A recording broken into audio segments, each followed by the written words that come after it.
Salut! Peut-être que vous êtes un peu traumatisé avec la méthode de l'architecte. Peut-être que vous avez des cicatrices parce que ça a été un dur combat. Voici la leçon de vie numéro 15. Une autre méthode pour trouver des mesures. Je vous présente la méthode des composantes et je pense que vous allez l'accueillir avec un sourire. Peut-être pas comme si c'était un cadeau de Noël, mais presque. Parce que, avec la méthode de l'architecte, il faut tracer des vecteurs, parfois mettre un vecteur bleu au bout d'un vecteur rouge ou un vecteur rouge au bout d'un vecteur bleu. Il y a des trucs compliqués avec les angles. Des fois, on a des angles alternes-internes, des angles supplémentaires. On le voit peut-être pas dans nos dessins. Mais avec la méthode des composantes, c'est plus facile. Donnons les composantes et l'orientation de la force résultante. Alors ici, on a deux vecteurs force. On va les additionner.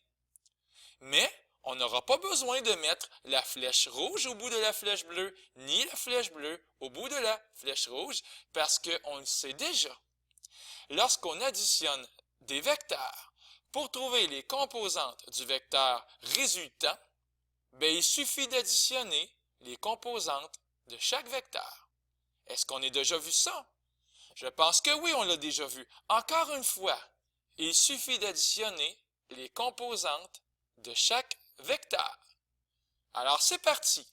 Je vous le présente. En rouge, le vecteur U, la norme 200 newtons et l'orientation 30 degrés. Et en bleu, le vecteur V, la norme 400 newtons et l'orientation 135 degrés. Alors, faisons l'analyse du premier vecteur ici. Il y a une chose qu'il faut absolument savoir. On a vu ça dans une autre leçon de vie. Si je possède un vecteur U et que je cherche ses composantes, qu'est-ce qu'on a déjà vu? On a vu que tout ce qu'on avait à faire, c'était la norme du vecteur multipliée par le cosinus de l'orientation. Ça, c'est la composante horizontale. Et également, la norme du vecteur fois le sinus de l'orientation.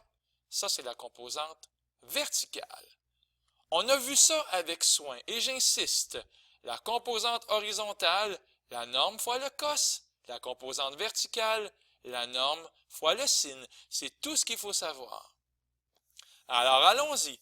C'est écrit ici vecteur U avec un petit x en indice. En indice, ça veut dire tout petit en bas. C'est le contraire d'un exposant.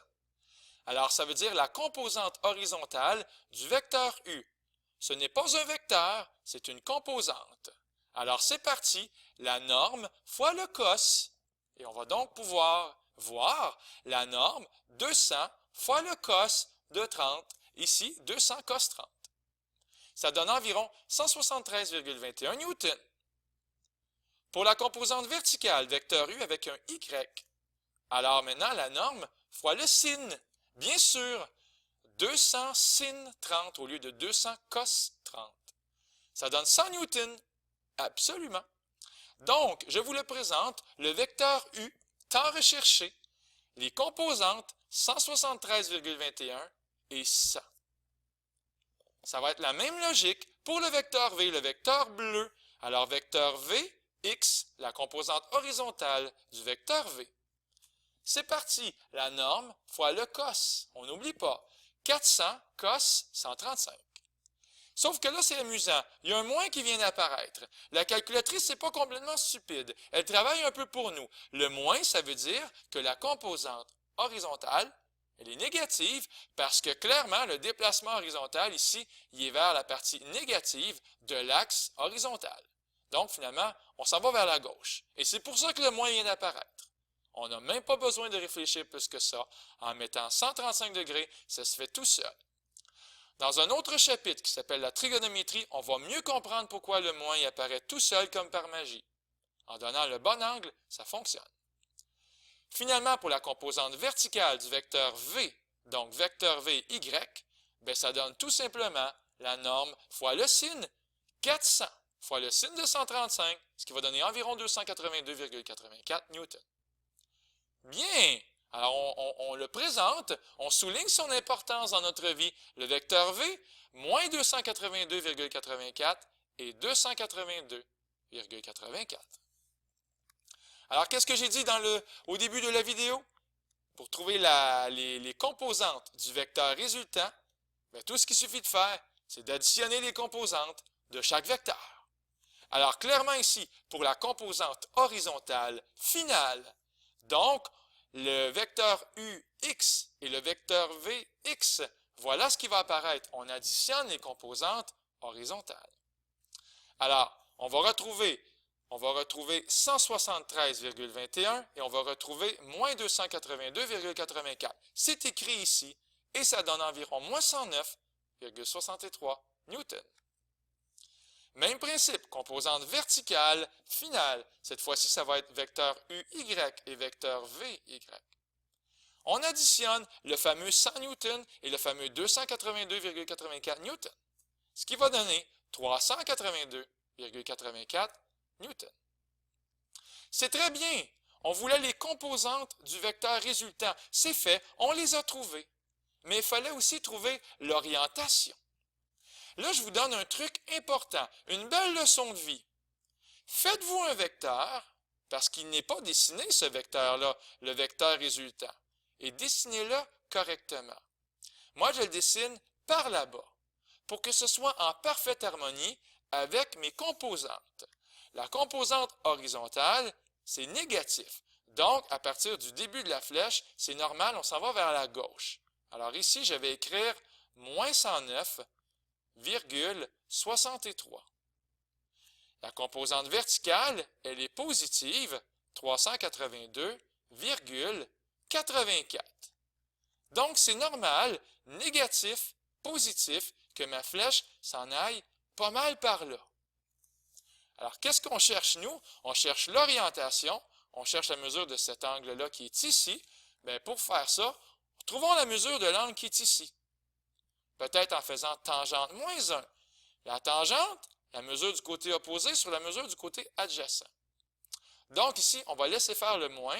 On va faire tangente moins 1 de 382,84 sur 109,63.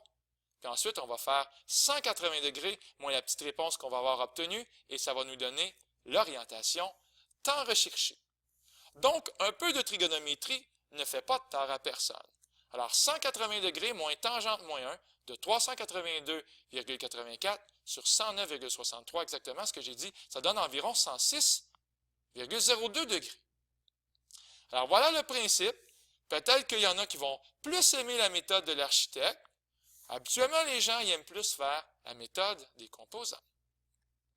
Pour terminer la leçon de vie, je vais aller rapidement. Je vous demande de trouver la norme et l'orientation de la force résultante. Alors voilà, et vous avez ici un joli dessin. Alors je vous invite à prendre votre temps, à faire pause et à décortiquer chaque vecteur. Sinon, j'y vais. Pour le vecteur U en jaune, composante horizontale, bien, ce qu'il faut comprendre, c'est que l'orientation ici, c'est 90 degrés. Il est tout droit vers le haut. Alors, horizontale, c'est la norme fois le cos. Et verticale, la norme fois le sin. On va donc trouver 30 cos 90, 30 sin 90. On trouve 0 et 30. Je pense qu'on s'en doutait un peu. Il y a 0 déplacement horizontal et 30 pour le déplacement vertical. Alors voici, et j'ai pris la belle notation, hein? J'ai marqué vecteur UX, vecteur UY, comme ça a été enseigné. Et ça donne le vecteur U 0, 30. On poursuit en rouge. Ah, ça c'est intéressant. Alors là, l'orientation du vecteur, on peut écrire que c'est moins 30 degrés ou on peut écrire que c'est 330 degrés. Je me souviens plus ce que j'ai mis sous le masqueur, mais dans les deux cas, ça va marcher. Alors allons voir, je suis tout à fait impatient. Alors pour la composante horizontale, la norme fois le cos. Alors j'écris 60 fois le cos de 330, environ 51,96 newtons.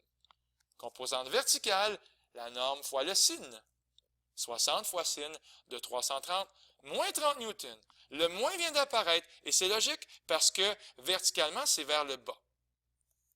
Donc, je vous le présente, le vecteur V, 51,96, moins 30, ce sont ses composantes. Finalement, lui ici, en brun, pas très joli, c'est pas ma couleur préférée, mais si on a 45 degrés ici, Peut-être qu'on là, on va avoir un autre angle de 45 degrés, et en tout, ça devrait faire 225 degrés. Alors, j'espère que c'est bien écrit, que c'est écrit 40, voilà, 40 fois le cos de 225 et 40 fois le sin de 225. On retrouve moins 28,28, moins 28,28. Évidemment que c'est négatif. Horizontalement, on va vers la gauche et verticalement, on va vers le bas. Tout est négatif ici. Mais ce n'est pas grave. On assume cette négativité qui ne sera pas néfaste. Voici donc le vecteur W. Moins 28,28, moins 28,28. Alors, tout ce qu'il suffit de faire, c'est d'additionner les composantes horizontales et les composantes verticales. Horizontalement, on devrait trouver 0, 51,96 et moins 28,28. Alors ici, clairement, c'est écrit. Ça donne 23,68 newtons environ.